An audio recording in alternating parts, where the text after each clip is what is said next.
Srivallabha spiritual వేదిక ప్రేక్షకులకు ఒక సూచన. ఫోన్ ద్వారా సంప్రదించదలిచిన వారు ఏ రోజైనా మధ్యాహ్నం 2-5 మధ్య మాత్రమే ఫోన్ చేయండి.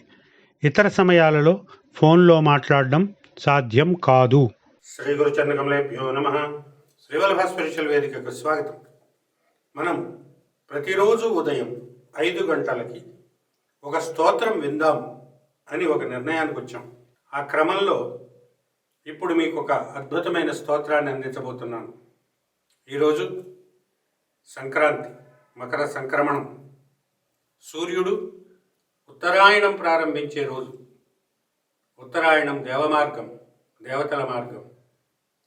దేవతాశక్తులన్నీ కూడా మేల్కొని తమ పూర్తి శక్తితోటి పనిచేసే కాలం కనుక ఈ కాలంలోకి సూర్యభగవానుడు ప్రత్యక్ష నారాయణుడు, ప్రత్యక్ష దైవం, ఆయన ప్రయాణం మొదలుపెట్టాడు.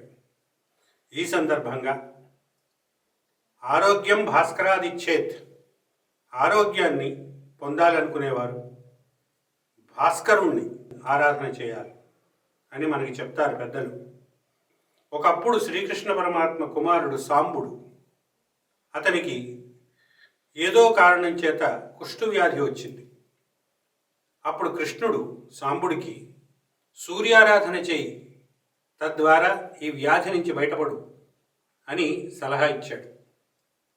ఆ సలహా మేరకు సాంబుడు సూర్యారాధన చేశాడు. ఆ సూర్యారాధన యొక్క ఫలితంగా సాంబుడికి 3 స్తోత్రాలు లభించాయి.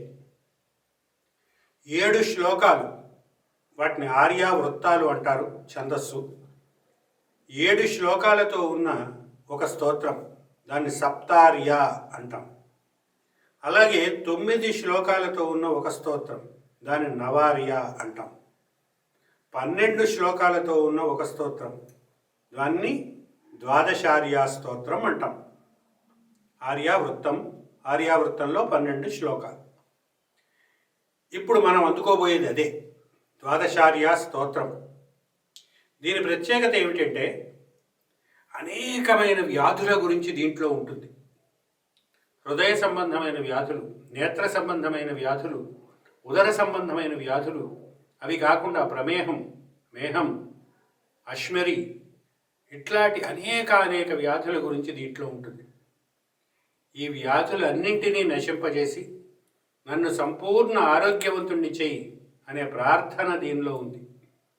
ఈ మకర సంక్రాంతి శుభవేళ, సూర్య భగవానుడు ఉత్తరాయణంలోకి ప్రవేశిస్తున్న ఈ శుభవేళ, ఆ స్వామిని, ఆ సూర్యనారాయణుణ్ణి మనం కూడా ఈ స్తోత్రంతో ప్రార్థిద్దాం. ఇప్పుడు ఆ స్తోత్రాన్ని అందుకోండి.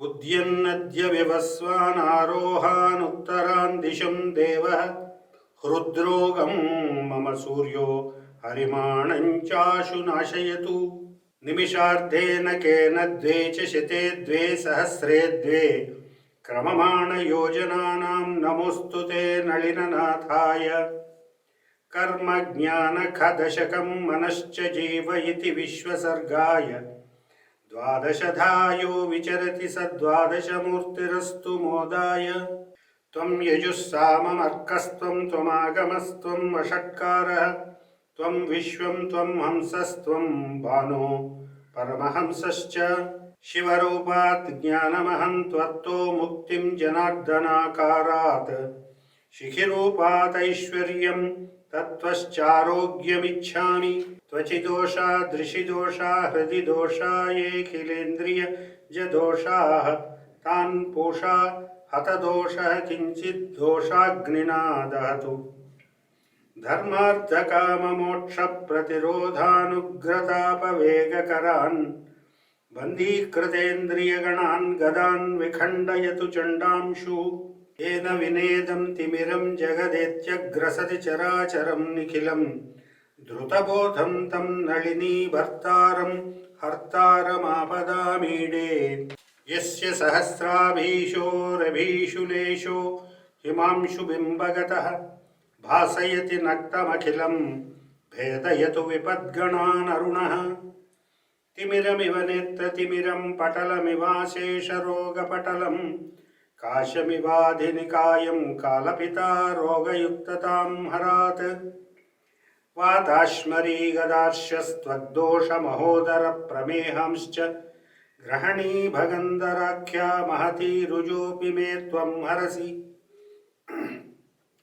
त्वं माता त्वं शरणं त्वं धाता त्वं धनं त्वमाचार्यः त्वं त्राता त्वं हर्ता विपदामर्कप्रसीद मम भानो। इत्यार्या द्वादशकं साम्बस्य पुरो नभस्थलात् पतितं पठतां भाग्यसमृद्धिः సమస్తరోగక్షయశ్చ స్యాత్. దీంట్లో ఉన్న వ్యాధుల పేర్లు విన్నారు కదా. ముందే చెప్పినట్టుగా హృద్రోగం, నేత్రబాధలు, చర్మదోషాలు, గ్రహణి, భగంధరం, ఆర్ష, ఇట్లా అనేక రోగాల నుంచి నన్ను విముక్తుణ్ణి చేయి.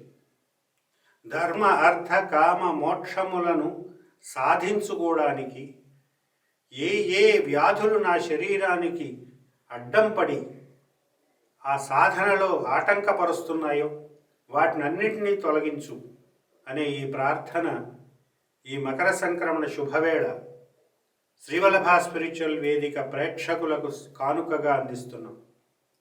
ఇది ఒక్కరోజే చదవాలని కాదు. వ్యాధి పీడితులు ఎవరైనా ప్రతిరోజు చదువుకోవాల్సిన స్తోత్రం. అలా అని వైద్యులను సంప్రదించకుండా ఔషధాలు మానివేసి ఈ స్తోత్రాలు చదవమని ఎవరూ చెప్పరు. మీ ట్రీట్మెంట్, మీ చికిత్స మీరు తీసుకుంటూ ఈ స్తోత్రాన్ని దానికి ఆలంబనంగా ఉంచినప్పుడు ఆ చికిత్స త్వరగా ఫలించి మీరు శీఘ్రంగా రోగ విముక్తులవడానికి అవకాశం ఉంటుందన్న ఉద్దేశంతో ఈ స్తోత్రాన్ని మీకు అందిస్తున్నాం. అందరూ ఈ స్తోత్రాన్ని పారాయణ చేస్తారని ఆశిస్తున్నాం. ఇప్పుడు చదివిన ప్రతి శ్లోకానికి ఉన్న అర్థం ఇక్కడ మీకు ఈ స్లైడ్స్లో కనిపిస్తుంది. అర్థం చేసుకోండి, అర్థం చేసుకుని చదవండి. తద్వారా సూర్యుని అనుగ్రహానికి పాత్రులు కండి. స్వస్తి.